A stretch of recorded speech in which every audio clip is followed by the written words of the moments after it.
So this video lesson takes you through some of the important terminology that we have in math that we're going to use throughout the rest of the year, starting with tomorrow's lesson, obviously, and then moving all the way through May, as well as giving you an introduction to variables, what they are, a few of the ways that they're used, but really it is just a brief introduction to the whole variable world.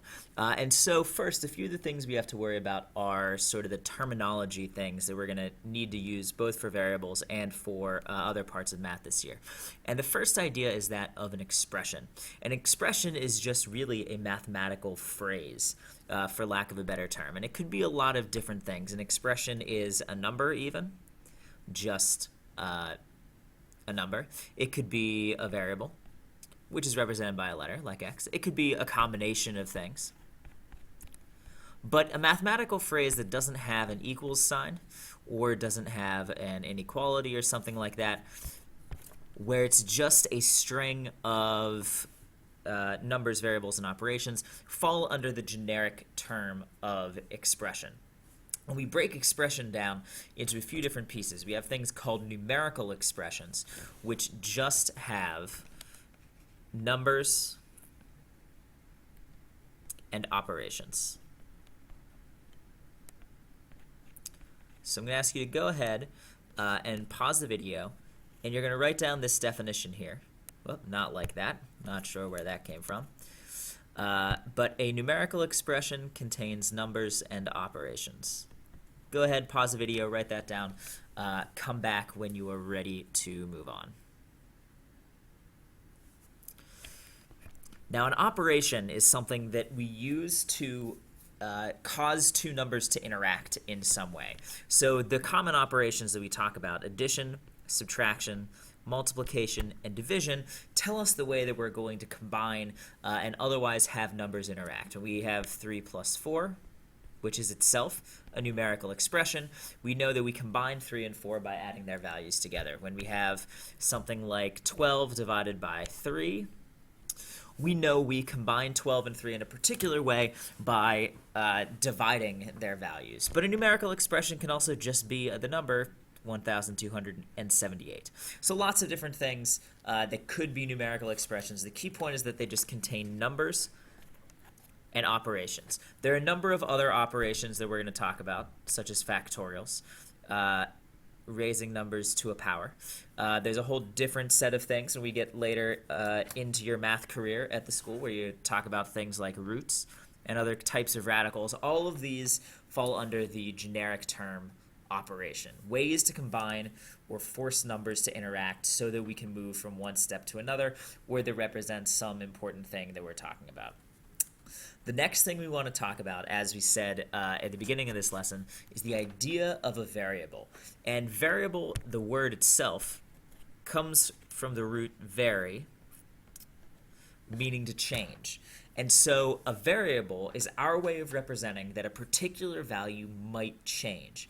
And we do that primarily through the use of a letter.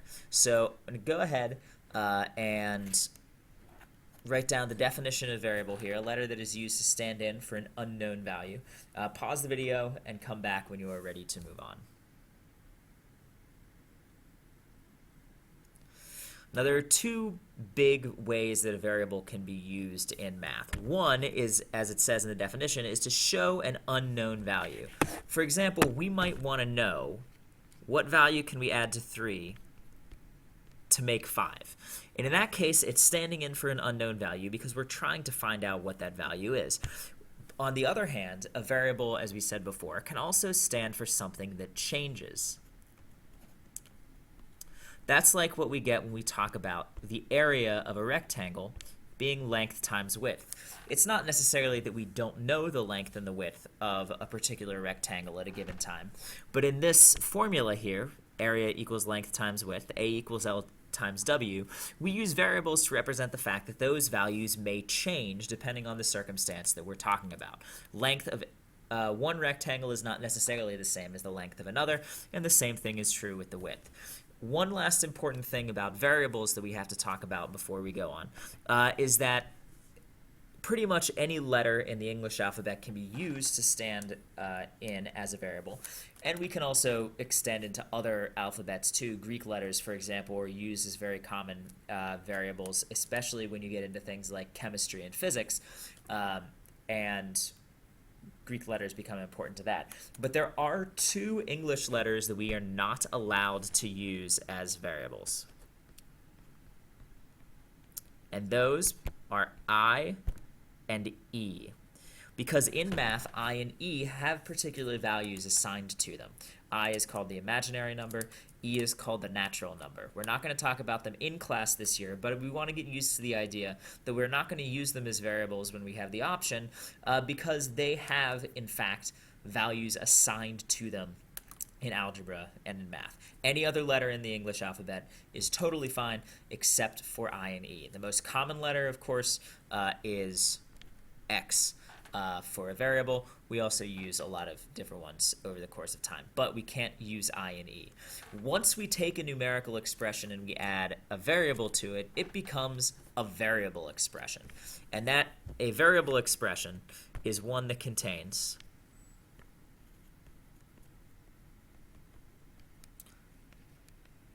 some combination of numbers, operations, and variables. But the key to a variable expression is that it must contain a variable. If it doesn't have a variable, it's not a variable expression. Let's make that R a little bit cleaner there. So go ahead, pause the video, write this definition down, and come back when you are ready to move on. So variable expression can be a lot of different things. It can be things like x plus 3, 3 times x minus 9, 5 divided by y, a minus 7. All of those things are examples of variable expressions because they contain some combination of numbers, operations, and variables. Even just the variable g, for example, is called a variable expression. It is a numerical or mathematical phrase, not involving an equal sign, but that does have a variable. So the skill that we're going to talk about today, very quickly at the end of the video here, is writing variable expressions from verbal phrases. And this is to get you into the habit and to get you introduced to the idea that we want to write variable expressions in ways that are helpful to us. And so here are two examples that we're going to talk about. A variable expression or a verbal phrase might be a number minus 6. And now the first thing we're always looking for is what is going to be the variable, what could potentially change. And in this case, it's a number that could change. So we use a variable to stand in, and then we read from left to right, it's a number minus 6. So x minus 6 or any other variable minus 6 would work. Down here, we have 3 times a number added to 12. So we have added to 12 at the end. So we know we're going to have a plus 12. And now we need 3 times a number. Now it's very important here because x is a letter and is a variable. We cannot use x for multiplication. Instead, we're going to use a dot. So let's use g. 3 times g plus 12. Now we can have the dot in the middle to show that it is indeed multiplication, but one of the things that happens with variables is we can drop the multiplication and it's understood to mean that. We'll talk more about that in class tomorrow with some other conventions for variable expressions. But the one that we're looking for here is 3g plus 12. So go ahead, pause the video, write these 4 verbal phrases down, and then translate them into verbal expressions like we just saw, and unpause the video when you are ready to move on. So as with other types of expressions and phrases, we're going to read from left to right.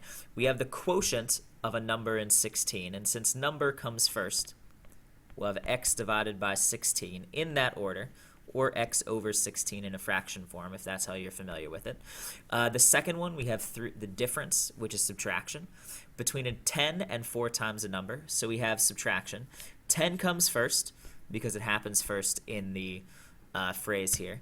And 4 times a number, we'll call it 4 times y, or any other variable you want, or just 4y, regardless of what variable you have, or whether or not you include the multiplication as a dot there, or just drop it entirely. The 10 needs to come first, and the variable should be right next to the number 4. Now, in the third one, we have 11 plus a number divided by 3. We have those parentheses there to show that there's something separate. So 11 plus a number divided by 3. and that, if we use the variable z, would be z divided by 3 as a fraction, or 11 plus z divided by 3. Either way is fine. And then finally at the end, a number, the sum of 17 and a number. We'll use n, another common variable there. And so those the practice problems that we're going to do in terms of changing from verbal phrases to variable expressions. When you get to class tomorrow, we'll talk more about what it means to evaluate a variable expression, is what we call it, as well as go over some more of those conventions for variable expressions like we talked about before. But your brainstorming reflection question for this video lesson that I'm going to ask you to write a few thoughts down for now is, why do you think it's important to have a way to show that something is unknown or changeable in math? Why might that be an extremely important thing for us to be able to do? So go ahead and think about that. Write down some thoughts that you have, and we will see you in class tomorrow or whenever it is that we have class next.